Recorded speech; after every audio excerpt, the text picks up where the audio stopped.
Hello again from Central Virginia, and it's time for the July garden tour. Haven't done one of these in a while. We got Sage in the background. He's my cousin's son, a distant relative who grew up in Austria and is staying with us for a while. He's been helping me a lot with the garden. In fact, Sage kept the garden alive while we were away. Barely. No, he kept it alive. We had horrible, horrible heat.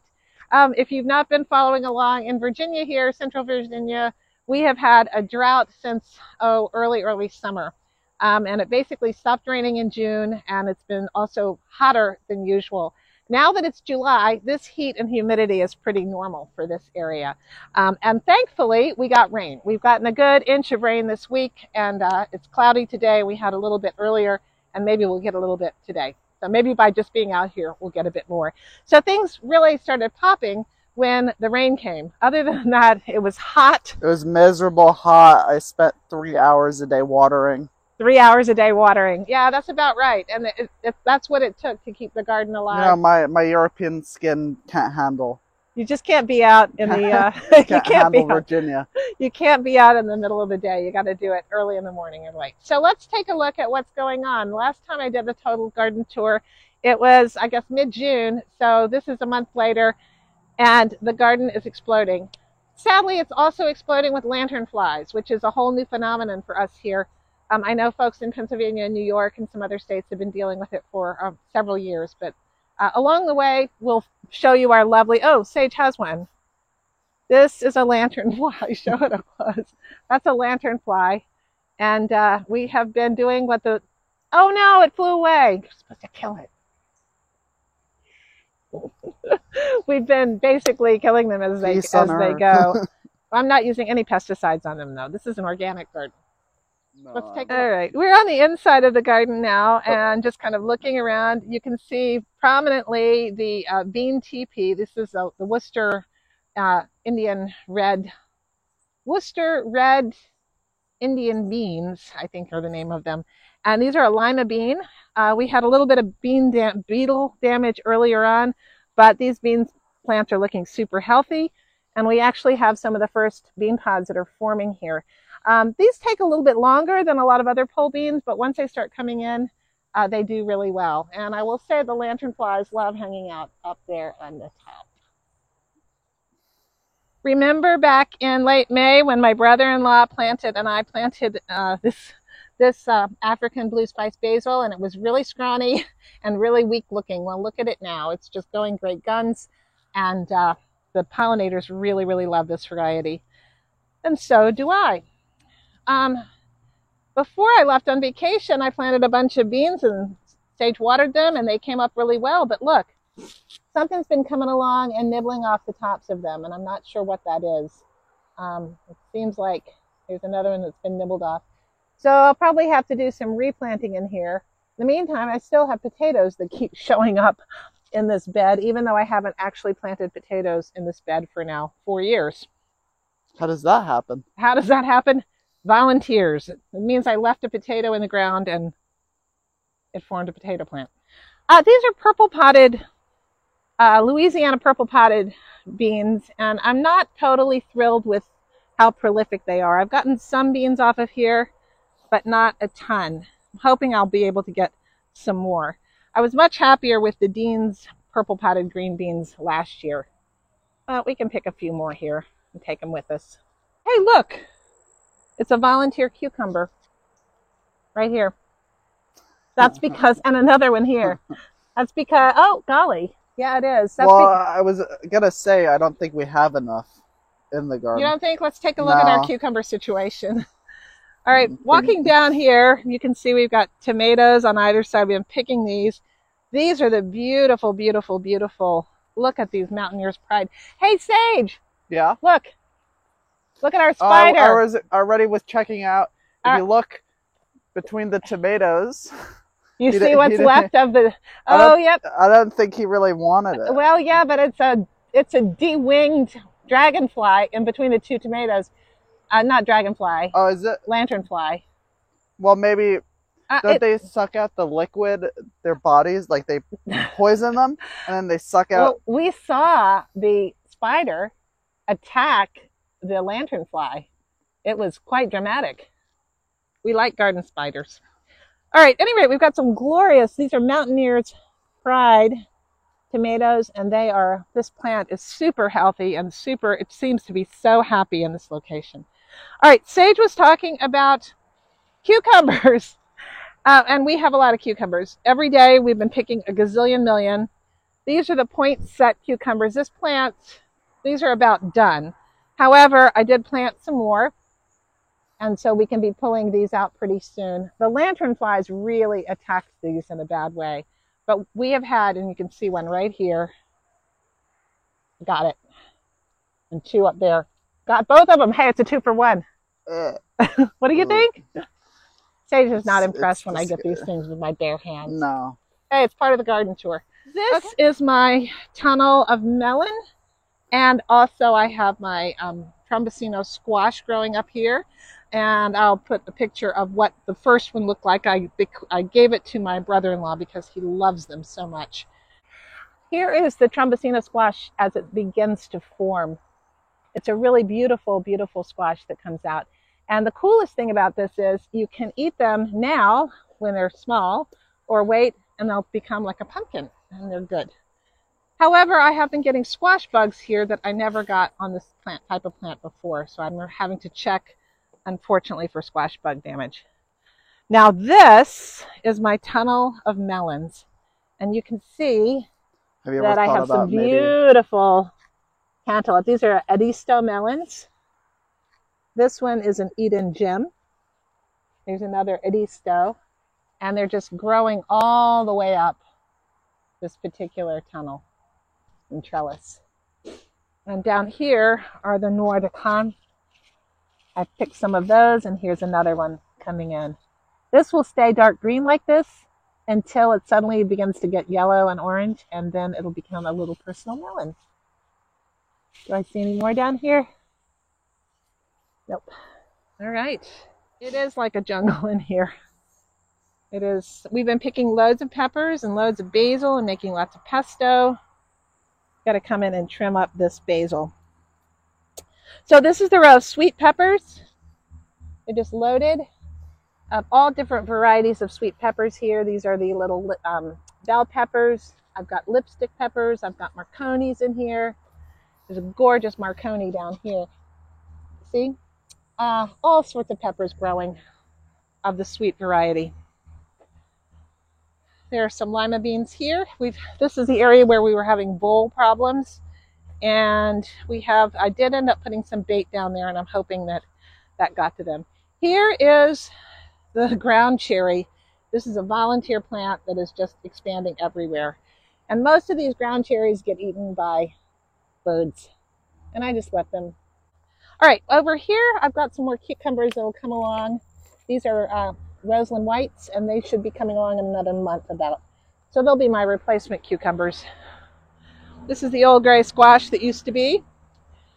One of the bad things that's happening is my eggplants are getting shredded by blister beetles. So I am going to have to come in and dust these overnight. You can tell that this is blister beetle damage by how they just completely stripped it. Yeah, see, this one is completely, absolutely skeletalized. Over along the back hedge, we've got a big hedge of tomatoes, various sorts growing. We've pulled out here recently just some beans that were in the foreground, so that's going to get replanted. And we have some really nice red pride tomatoes here. This is a determinate variety. That one just fell off. Okay, this is one of the big places where we've had trouble with the lanternflies. They seem to really be going after my cucumber plants. And these are the Soyu longs, which are long, beautiful cucumbers from Japan. I'm getting these as we go, Sage. These lanternflies. Yesterday we were out here, 3 of us, for about 2 hours, and I think we really did make a dent. Oh, I want to show you this. This is another tomato hedge over here. And this is a variety I've not grown before, but take a look at this. This tomato is a Kellogg breakfast tomato, and it's just huge. You can see my hand, and it barely fits in the palm of my hand. It's bigger than the palm of my hand. And we had one the other day, and it was just so delicious. There's some more growing. They grow large. These are called Illinois Star. Small tomatoes in these little racks there. And we have a variety of other tomatoes growing up as well. This is the gourd plant, which I'm getting ready to pull because honestly it's turning into a mess. And it's got a lot of squash bugs on it, which isn't doing anybody any good.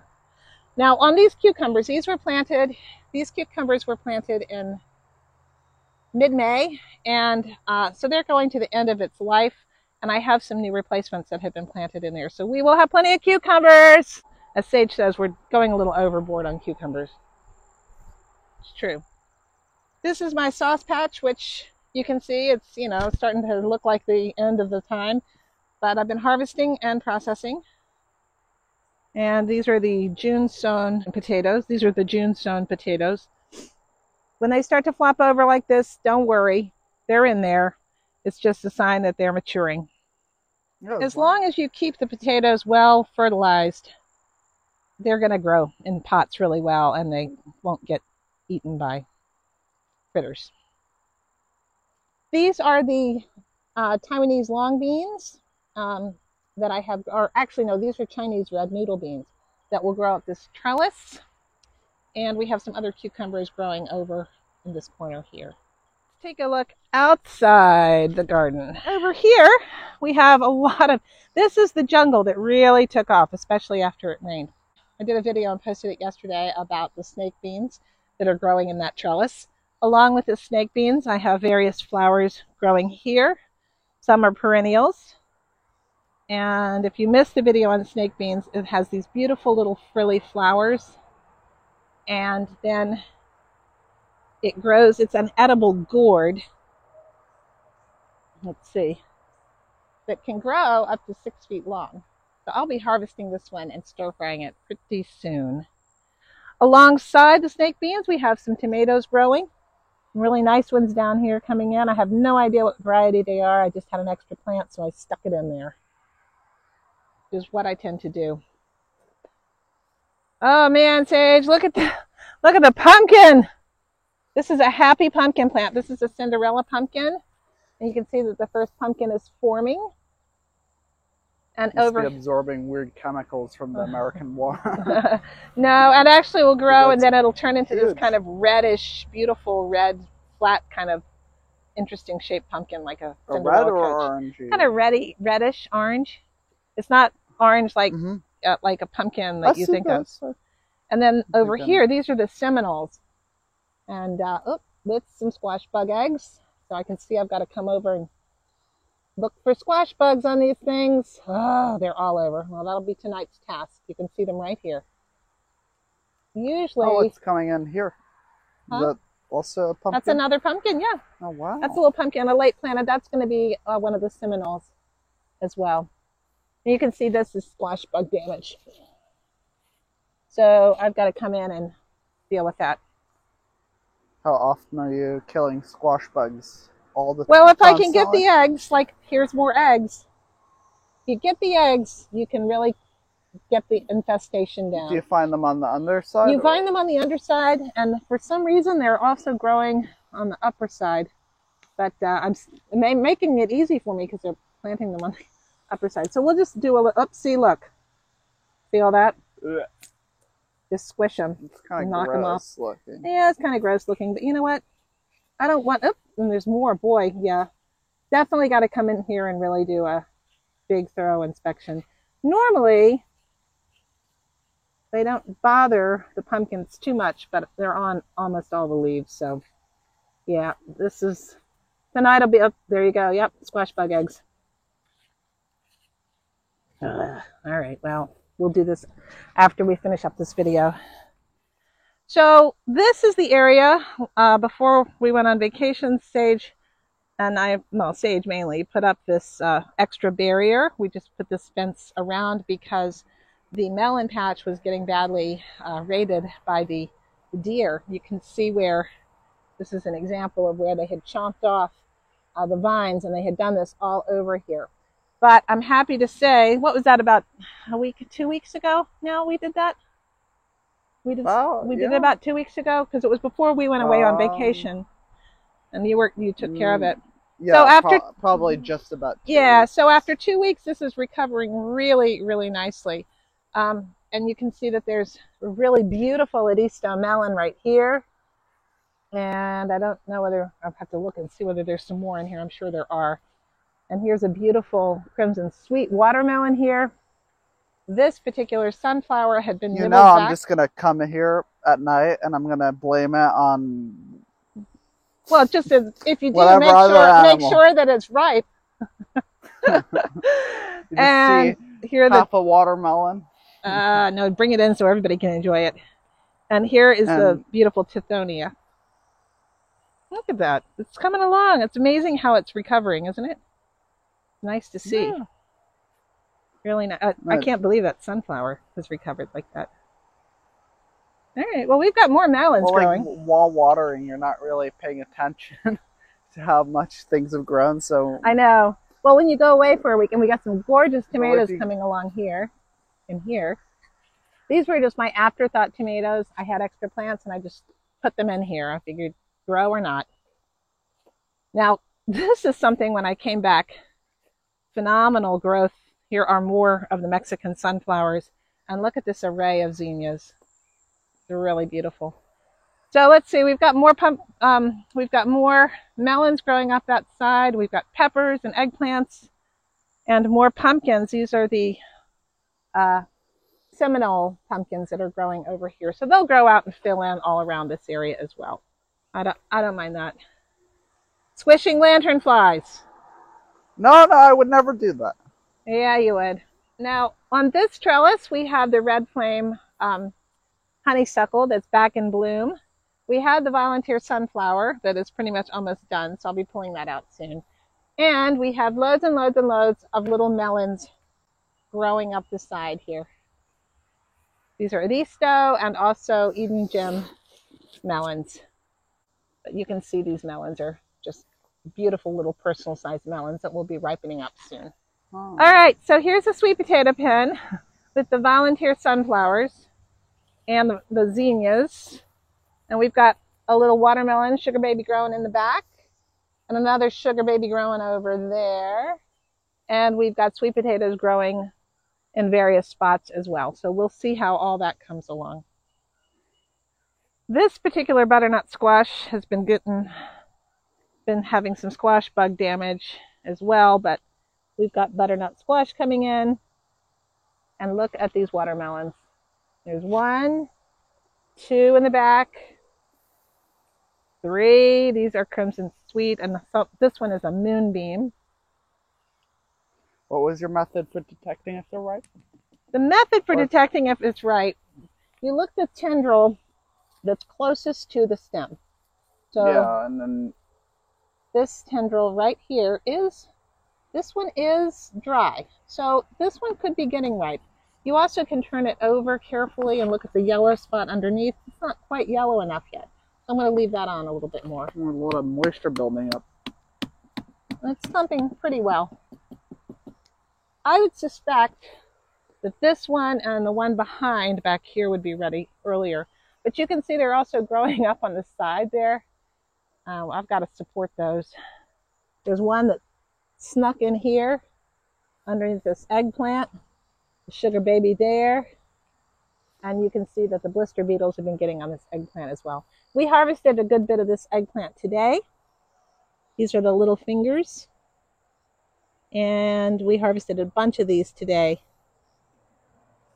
Oh, this is the last of the, what are these called? Mariglobe tomatoes. So those are planted very early, and this will be it. Once we harvest this one, I'll be pulling this plant out and putting something else in there. We've got more melons growing back in this area, more peppers, more basil. All the amazing hops, oh my God. Yeah, this is so we all excited for that. So Reed can make his beer. Yeah, they're coming in. These are not ripe yet. Now this is another area that we've had to really keep the lanternflies off of. It's a pretty plant though when it gets going. Well, I mean, it seems to be pretty resistant. I hope so. In general, I've seen it like on the side of train tracks. Yeah. just Really? growing Well, in naturally, Austria. In Austria, yeah. And it's thriving. All right. Well, hopefully, I know that it can be very spread a lot, so we'll have to keep this one under control. Here's the passion flower vine that is not blooming yet, but when it does, oh, it's going to be so pretty. We have some nice little petunias and sage. There we go. Let's make that 9. Oh no. Uh-oh. This is a problem. Well, like 2 more are hanging right there. They look pretty ripe too. What do you think? Oh God, yes. Yep. Well. Twist them off? Twist them off. Yep. We'll go ahead and we'll give some Would you say away. that's ready? Yeah, it is. It really shouldn't be this big. Yep. Wow, I'm so excited to throw them Come at on, people. cucumbers are awesome. I think they're kind of overrated. Last year I could live a life without eating cucumber. Oh, I couldn't. And last year I lived a summer without cucumbers, and that was not good. But this year is making up for it. Yeah, I have a bad and sad thing to report. When we were away, the little deer came in here to my apple tree, and she ate every single apple. Now, it didn't have a lot of apples on it, but it had about 7 or 8 on it, the first apples for this apple tree. And so that is prompting me to think of really doing a deer fence. So that is the July tour. So check back with us, and maybe we'll do an early August tour as this jungle of a garden continues to produce. Sage said today, it's not that big a garden, but you get a lot of food out of it. And it looks smaller than what you get out of it and how much you have to water it. Yeah, it's a lot of, we've had it's like crazy kind weather. of surprising. Now, normally, in a normal year where we have rain once a week, I usually water maybe once a week, and the deep mulch takes care of it. But this year, the gardens and plants trying to survive 100-degree heat, it's just, the ground just roasts. So the roots roast and the plants don't do that. Well, I mean, the peaches have been great. The peaches have been great, but I'm not growing peaches. But I need a nursery down the road. Saunders, shout out to Saunders Brothers in Roseland, Virginia. They're fantastic. Fantastic peaches this year, the best that we've had. So, anyway, I hope your garden is growing well, and I hope you're well. Take care.